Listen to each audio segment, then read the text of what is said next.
Hotel भेजा जाएगा। 3 दिन तक होटल में ही रुकेंगे बीजेपी के विधायक। होटल में विधायकों की दिनचर्या यहां पर तय की गई है। होटल से ही वोटिंग के लिए सभी विधायक आएंगे। बड़ी खबर आपको बता रहे, राज्यसभा चुनाव की तैयारियों में भारतीय जनता पार्टी पूरी तरह से अब जुट चुकी है और इसी को लेकर 11 बजे ये बैठक आज होने वाली है।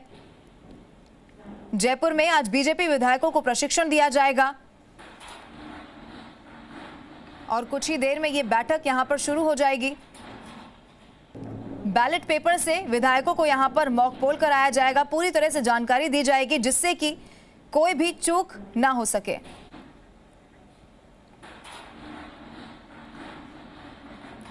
और चलिए सीधा जयपुर का रुख कर लेते हैं, जहां से संवाददाता शशि मोहन शर्मा हमारे साथ सीधा लाइव जुड़ चुके हैं।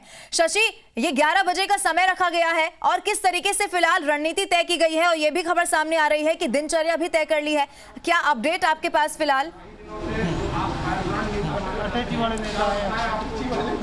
देखिए लवीना, पूरे घटनाक्रम के केंद्र में जो मुद्दा है वो दो चेहरे हमारे साथ में हैं। दो विधायक ऐसे जो फर्स्ट टाइमर हैं, अशोक लाहोटी हैं, पूर्व महापौर हैं लेकिन पहली बार विधायक हैं, अविनाश गहलोत हैं। अशोक जी, कितनी टिपिकल होती है राज्यसभा की वोटिंग प्रक्रिया? देखिए, जो हमको बताया गया, और मैं पहले भी राज्यसभा के चुनाव की जो ट्रेनिंग प्रोग्राम होते थे पार्टी के, उसमें कार्यकर्ता के नाते रहा हूँ, काफ़ी टफ होता है और लगातार 2-3 दिन तक कार्यकर्ताओं को प्रशिक्षण दिया जाता है। कई बार वोट डलवाए जाते हैं, उसमें कॉलम जो सेंटीमीटर्स का कुछ उसमें भी वो फिक्स होता है, कितने एरिया में कितना साइन करना पड़ता है। केवल पर्टिकुलर साइन ही होते हैं, वरीयता क्रमांक उसमें लिखी जाती है, उसमें भी बहुत सारे उसमें होता है कि ये टच नहीं होना चाहिए। तो मैं कुल मिलाकर ये कह सकता हूँ कि नए विधायकों के लिए सीखने के लिए बहुत कुछ है और इस ट्रेनिंग से उनको बहुत बड़ा लाभ होगा। अविनाश जी, अगले 3 दिन आप लोग एक साथ रहेंगे, विधायी कार्य भी कितने सीखने को मिलेंगे वोटिंग की परंपरा के साथ में? बिल्कुल, निश्चित रूप से मेरा तो ये पहला अवसर रहेगा जब राज्यसभा के चुनाव में हम लोग वोट देने जा रहे हैं। निश्चित रूप से हमारे लिए बहुत एक नया अनुभव होगा और जो भी पार्टी के उसमें सीखने को हमें बहुत कुछ मिलेगा। सारे विधायक एक साथ रहेंगे तो इसको बाड़ेबंदी नहीं कि अगर एक प्रशिक्षण शिविर जो हमें बताया गया है तो निश्चित रूप से हमारे लिए ये बहुत अच्छा रहेगा और मेरे जीवन का तो एक नया अध्याय जिसको कह सकते हैं वो है। मदन दिलावर जी हमारे साथ में, आपने फर्स्ट टाइमर विधायकों को देखा, अब पूर्व मंत्री भी जो रह चुके हैं उनका अनुभव भी देखते हैं। मदन जी, पहले बीजेपी की बात करें, कांग्रेस की बात करें, कुछ वोट राज्यसभा चुनाव में कई बार खारिज भी हो जाते हैं थोड़ी सी लापरवाही के चलते। क्या क्या खास बात ध्यान रखी जाएगी? देखो, एक तो जो लिखने वाली कलम पेन देते हैं उसी का उपयोग करना पड़ता है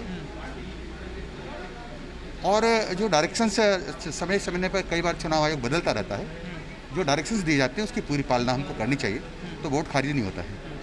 आगे आने वाली जो 3 दिन की ट्रेनिंग है उसमें आपकी क्या क्या उम्मीदें हैं? क्या कुछ नया भी सीखने को मिलेगा? हालांकि आप तो बहुत अनुभवी हैं, विधायी कामकाज में भी आप पूरी तरह, क्योंकि हमारे एक्सपर्ट हमको जानकारी देंगे इसी से में, क्योंकि अभी हाल के जो तत्काल जो चुनाव आयोग के नए नियम हैं वो क्या हैं, उसके मामले में हमारे एक्सपर्ट हमको जानकारी देंगे। बीजेपी के कैंप में किसी तरह की सेंधमारी की आशंका?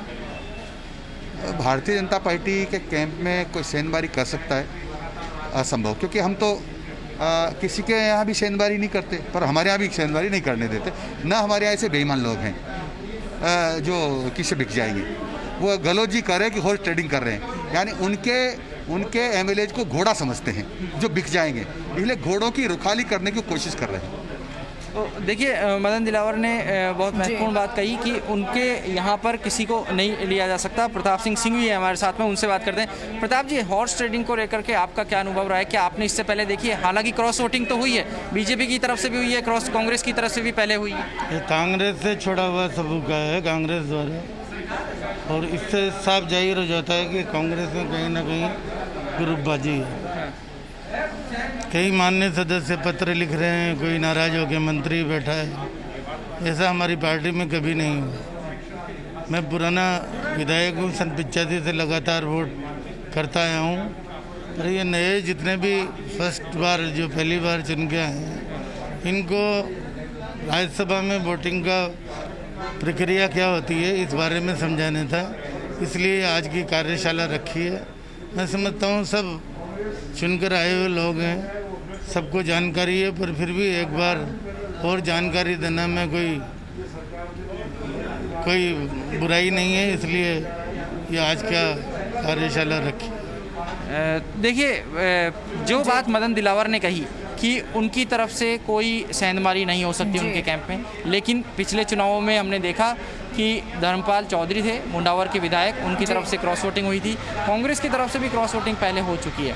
हालांकि अभी थोड़ी देर पहले सतीश पूनिया से हमारी बातचीत हुई तो उन्होंने साफ कहा दो टूक कि अगर बीजेपी की तरफ से किसी ने भी क्रॉस वोटिंग की तो वो एक पल भी पार्टी में रहने लायक नहीं रहेगा, उसको पार्टी से तत्काल बाहर निकाल दिया जाएगा।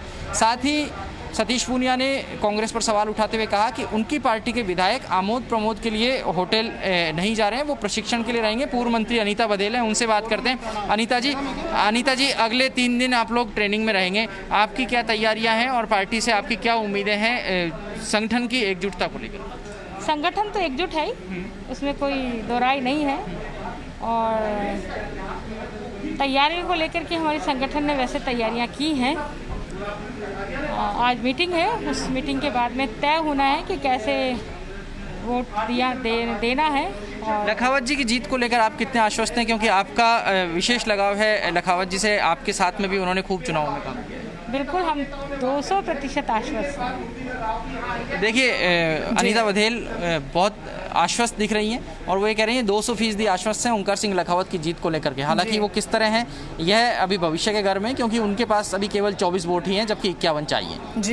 जी शशि, बिल्कुल विधायकों के पहुंचने का सिलसिला यहाँ पर शुरू हो चुका है। कुछ ही देर में प्रशिक्षण का जो कार्यक्रम है वो शुरू किया जाएगा। लेकिन इस बीच एक अहम सवाल ये है कि जिस तरीके से हमने देखा जब कांग्रेस ने पहले अपने विधायकों को जब होटल शिवविलास में रखा था तब लगातार भारतीय जनता पार्टी की ओर से बाड़ेबंदी पर सवाल उठाए जा रहे थे। अब जब भारतीय जनता पार्टी खुद क्राउन प्लाजा में विधायकों को रखने जा रही है तो अब क्या वो बाड़ेबंदी इसे कह रही है या फिर उसके लिए क्या प्रतिक्रिया फिलहाल सामने आ रही है?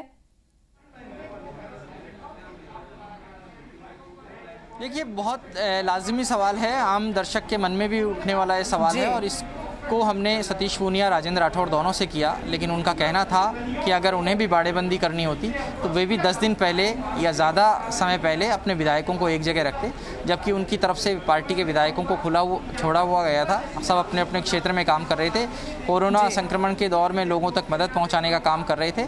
बीजेपी प्रदेश अध्यक्ष सतीश पूनिया और राजेंद्र राठौड़ यही कहते हुए दिखे कि जिसको आशंका थी उसने पहले अपने विधायकों को रोक लिया, जबकि बीजेपी को इस तरह की कोई आशंका नहीं थी। इसीलिए केवल ये 3 दिन का कैंप रखा गया है। 16 से 19 की सुबह तक ये कैंप रहेगा और 19 को सीधे होटल क्राउन प्लाजा से ही विधायक वोट देने के लिए विधानसभा पहुंचेंगे। जी बिल्कुल शशि, आप नजर बना के रखिए, प्रशिक्षण कार्यक्रम शुरू होगा, उसके बाद कोई अपडेट आपके पास होगा तो फिर से एक बार आपका रुख करेंगे। फिलहाल बहुत बहुत शुक्रिया आपका हमारे साथ जुड़ने के लिए। वहीं बीजेपी विधायकों की बैठक से पहले बीजेपी प्रत्याशी ओंकार सिंह लखावत और साथ ही बीजेपी प्रदेश अध्यक्ष सतीश पूनिया ने क्या कुछ कहा, आइए देखते हैं। मुझे पार्टी अध्यक्ष जी ने कहा था कि आपको नामांकन पेश करना है और पार्टी के जेपी नड्डा जी के जो अधिकृत रूप से प्रत्याशी को एक ऑथराइज्ड करते हैं वो मुझे प्राप्त हुआ और मैंने नामांकन भरा। कि हमारे जो कांग्रेस के मित्र हैं वो ये कहते हैं कि आपके पास वोट कम है, आप क्यों खड़े हो गए, इसके पीछे उद्देश्य क्या था। माननीय भैरव सिंह जी शेखावत ने भारत के उपराष्ट्रपति का चुनाव लड़ा था और सांसदों को वोट देना था। उन वोटों के अंदर कांग्रेस को अच्छी तरह से मालूम था कि लोकसभा और राज्यसभा में मिलाकर सांसद उनके पास कम हैं, फिर भी सुशील कुमार जी सिंधे को खड़ा किया। मैं ये कहना चाहता हूँ आपसे कि कुल मिलाकर लोकतंत्र के अंदर जो उसमें मिनिमम क्वालिफिकेशन है वो ये है कि भाई 10 लोग आपका समर्थन करेंगे, 10 विधायक, तो आप चुनाव लड़ सकते हैं। और इसलिए मेरा ये कहना है कि जब भैरव सिंह जी के समय सुशील कुमार सिंधे खड़े हो सकते हैं तो उस समय इनका हेतु और कुछ था क्या? नहीं, कांग्रेस और बीजेपी में ये फर्क है कि उनको 300 मौतों पर फर्क नहीं पड़ रहा और वहाँ पर 100 साल पहले मुझे तुमसे प्यार था, ये गाना गा रहे हैं, आनंद ले रहे हैं।